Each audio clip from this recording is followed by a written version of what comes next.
嗨，朋友们，大家好，我是乌鸦三语。今天呢，我们来关注一下狄东升在前不久发布的那一条震惊世界的视频里边，哪一些是他编造出来的谎言，哪一些又是有据可查的事实。在本期节目里边，我都会带大家一起去寻找答案。本期节目更重要的一个核心呢，是来探寻狄东升的这个演讲视频看似是为中国学生在讲一堂不一样的爱国主义课程，但其实它的背后隐藏着许多惊天的秘密。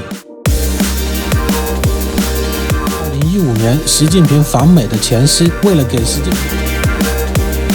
啥呢？这家书店的名字叫做 Politics and Pearls 政治与伞。作为一个共产党员，是如何在海外一打一打的花纳税人的钱的？没见过。这嘴上还要把话说得那么漂亮，真是不要脸呐！要不然呢就是老太太自己在说谎，要不然就是狄东升在说谎。就是呢，我说了，但是呢，你也逮不着我的证据。台湾是这些亲中亲共的人可以甩着党旗。嗨，朋友们，大家好，我是乌鸦三语。前几天呢，狄东升的那一段演讲疯传了网络，他呢被称作是习近平的智囊团之一。我相信大多数的朋友都已经看过了那个视频，就算是没有时间看完整个完整版，但是呢，至少是知道了他的中心思想。狄东升呢是中国人民大学国际关系学院的副院长、教授，中共对外战略研究中心副主任兼秘书。自从他的这个演讲视频在海外引起了大量舆论关注之后呢，国内却对这段视频开始了封杀。如果还没有看过的朋友呢，你们可以点击上方的标签自己去观看。狄东升在演讲当中毫不掩饰地说，在92年到2016年之间，中美之间的各种危机都可以在2个月之内搞定。是不是？大家发现没有？所有的危机，不管是银河号事件，还是炸大使馆，还是撞了飞机，所有事情全部是床头吵架床尾和，2个月之内搞定。其中的原因呢，就是中共在美国高层有关系，就是因为咱们上边有人。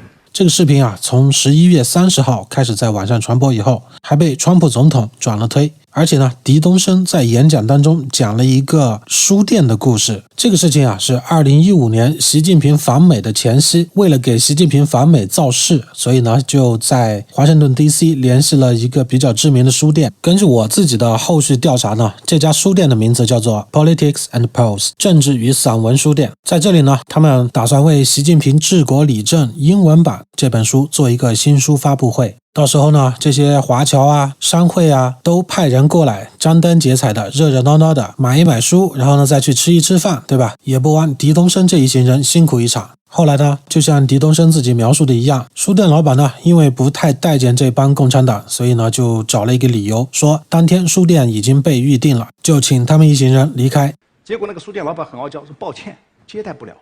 说到这儿，我可要插一句话，事情呢可能不全像狄东升说的那样，老板推脱说今天已经被预定了，就真的要想请你们离开。做过生意的朋友肯定都知道，这送上门来的买卖岂能这么轻易就放走？各位说卖书才挣几个钱我要是租场地给你们，而且我知道你们这个发布会是代表国家元首的，你们的日子是定死的，并且为了国家元首的面子，那再多的钱你们也是舍得花的，并且除了我这儿你也没别的去处，所以呢我就就地起价，不吭白不吭。在这段描述里边狄东升绘声绘色地描述了作为一个共产党员，作为一个外宣人员是如何在海外一打一打的花纳税人的钱的，一打不够就来2打，这就是我们共产党人在海外做事的方式，没见过吧？牛逼吧？天下没有美元搞不定的事情，是吧？如果1打美元搞不定，是吧？那我就2打。其实上呢，他就是被别人坑了嘛，这嘴上还要把话说得那么漂亮，真是不要脸呐！狄东升讲的这个故事里边呢，是说这一个犹太裔的美国老太太帮他们跟书店老板斡旋，然后呢才得到了在那里进行新书发布会的机会。许多朋友呢也对这个神秘人物进行了进一步的搜寻与查证。按照狄东升的描述呢，说他是华尔街某知名顶级金融机构的亚洲区总裁，但是呢他不是美国人，并且他还拥有中国国籍，讲一口流利的京片子。他在长安街边还有一套四合院，是中国人民的老朋友。那他到底是谁呢？这个时候呢，另外一个关键人物就要入场了。他名叫曾真，曾经的共产党员，原国务院发展研究中心研究员，现在呢是居住在澳大利亚。狄东升的这一段视频能够在西方社会广泛流传，那就得益于曾真他对这一段视频进行了完整的英文翻译，并且呢，他也对这个神秘的老太太做了一个调查。调查的结果呢是，这个犹太老太太啊，名字叫做威林斯。这个威林斯女士啊，她今年已经93岁了。去年的7月份呢，她应邀于孔子学院美国中心参加了一个活动，她在那里呢介绍了她自己的家人，在1900年到1945年之间，他们在中国生活的一些经历。他还写了一本书，名叫《一个犹太人的上海记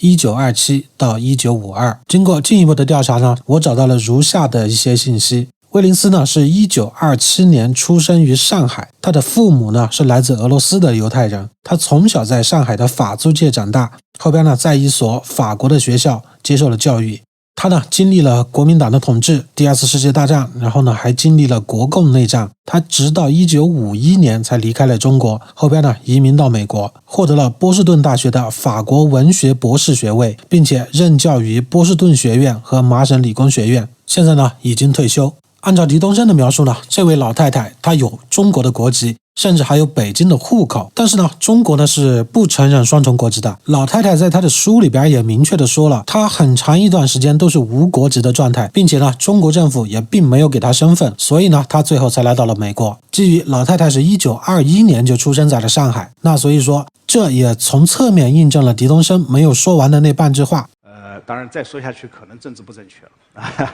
那就是说表明老太太拥有的呢是中华民国的身份，中华民国的北京的户口。因为共产党呢是不允许提中华民国这几个字的，所以狄东升说如果再说下去就会政治不正确。后来呢，我在新华网找到了2015年的时候习近平治国理政这本书的英文版发布时候的新闻照片。这个犹太老太太呢，作为最重要的嘉宾出现在了这个新闻照片的第一页，并且呢，用了很长的文字在介绍当时的情况。那么狄东升对于这一个神秘人物的描述基本上都对上了。第一呢，是犹太的老太太；第二呢，是拥有中国的国籍和北京的户口。但是呢，国籍这个事情不能拿出来说，如果说了的话，政治就不正确。第三，她的普通话非常好，一口熟练的京片子，这所有的特征都跟这个犹太的老太太已经对上了。毫无疑问，狄东升说的就是这一位威林斯女士。不过呢，大家肯定和我一样有同样的疑问，就是在对她身份信息的介绍的页面里边，从来没有提到过华尔街顶级金融机构的亚洲区总裁。而且呢，以老太太法语文学博士这样的背景，如果做一个顶级的华尔街金融机构的亚洲区总裁，那是太勉强了。从这件事情看起来啊，那只有两个可能，要不然呢就是老太太自己在说谎，要不然就是狄东升在说谎。作为一个文学家和已经退休多年的世界知名大学的教授，现年93岁的一个老教授，我绝对相信老太太没有必要去说谎，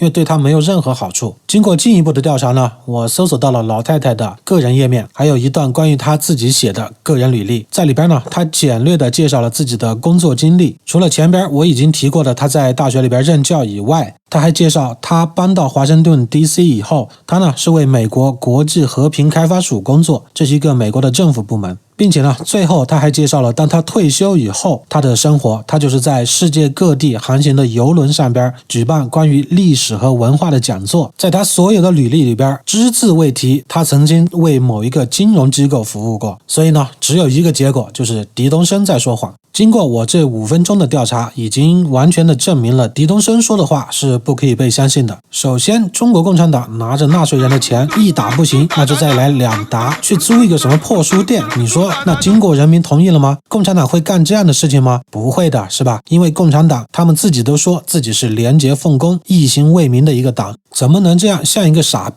一样的一打钱2打钱的朝着资本主义书店老板的口袋里边揣呢？对吧？其次呢，孔子学院已经被美国政府认定为是间谍组织，并且呢，全美境内所有的孔子学院在2020年之内必须全部关闭。那威林斯这个老太太呢，作为一个美国人，作为一个已经退休多年的知名大学的教授，这时候呢又被你狄东升给翻出来，我跟你们中国政府跟你们共产党又有些什么狗屁的联系？美国天天抓间谍的这种形势下，你这不是要活生生害死人家老太太吗？好，前边呢是对狄东升所口述的一些具体事情的调查，下面呢才是这本期节目的重点。我要和朋友们一起来讨论一下狄东升这次讲话，他想要示范出来的真正核心内容是拜登家族在全球范围内所拥有的这些基金会，在他的后面都有共产党的影子。虽然他没有直接把共产党3个字说出来，但是呢，他是运用了中国话，非常善于用来表达字面外的意思这样的特性，就是呢，我说了，但是呢，你也逮不着我的证据，用这样弯弯绕的方式来表达了中国共产党对于美国政府渗透的程度。作为一个中国共产党对外战略研究中心的副主任兼秘书，可以说狄东升他对外发布的每一句话肯定是经过设计，并且呢是经过精心的安排，是有他的目的性的。熟悉中国三国故事的朋友啊，一定知道离间计以及隔岸观火这几条计谋所代表的意思。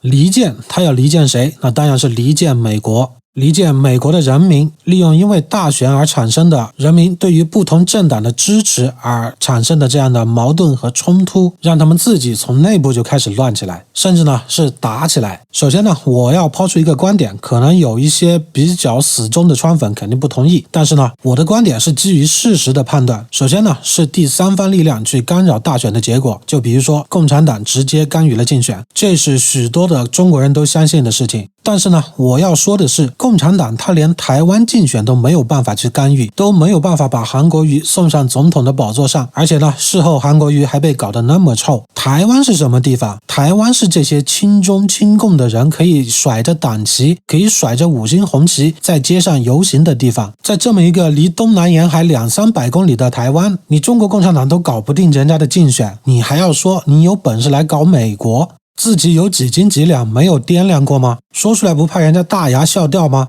第二个事情呢，是现在华人的新闻圈子里边啊，对于两党，对于左和右的问题，都是以极端的方式去诠释他们，以极端的方式去解读他们。看见是左的话，就说人家是极左；看见右的话呢，又说人家是极右。凡事只要走到极端，它就要出事情。极端爱国主义啊，极端穆斯林啊，因为极端这种事情啊，它可以蒙蔽你的心智，对于灌输给你的信息呢，你会不加甄别的就去相信它。然后呢，这个人就会变得越来越极端，越来越盲目，越来越愚蠢。回到川普和拜登的这个问题上来说啊，无论是川普还是拜登，美国都会好好的，马照跑，舞照跳，太阳照常会升起来。美国之所以能牛逼这200-300年，是因为它的法律，并不是因为哪一个英雄，哪一个总统。就算说选出来一个能力不行的总统，那么他颁布的一些错误的命令，他执行起来的时候会遇到种种的障碍。如果真是选出来了一个草包，那么在野党的这些议员啊，会拿放大镜去找他的错误，并且给他挖很多坑。一旦他掉进这个坑里边，立刻就能拿起来反对他，弹劾他，让他下台。所以说，有先进的制度和法律作为保证的话，大家都不用担心。无论是川普也好，无论是拜登也好，美国都会好好的。只有美国陷入动乱，美国才会倒下。现阶段中国共产党被美国制裁，那谁会希望美国倒下？谁会希望美国陷入动乱？那自然是共产党。在美国大选的局势逐渐明朗之时，狄东升抛出了这样的离间计，离间即将上任的美国总统拜登和即将离任的美国总统川普之间的关系，其用心之险恶。对于美国政府来说，他们在斩杀敌人时候可是从来也不手软哦。这是 MQ9 收割者无人机，这些呢是这几个月从这架飞机上投下来的刀片炸弹命中以后的效果，基本上呢都是不成人形了，都得用一个塑料容器才能把这些肉泥给装走。最后呢，还是奉劝狄教授在世界各国游走的时候，随时注意一下头顶哦。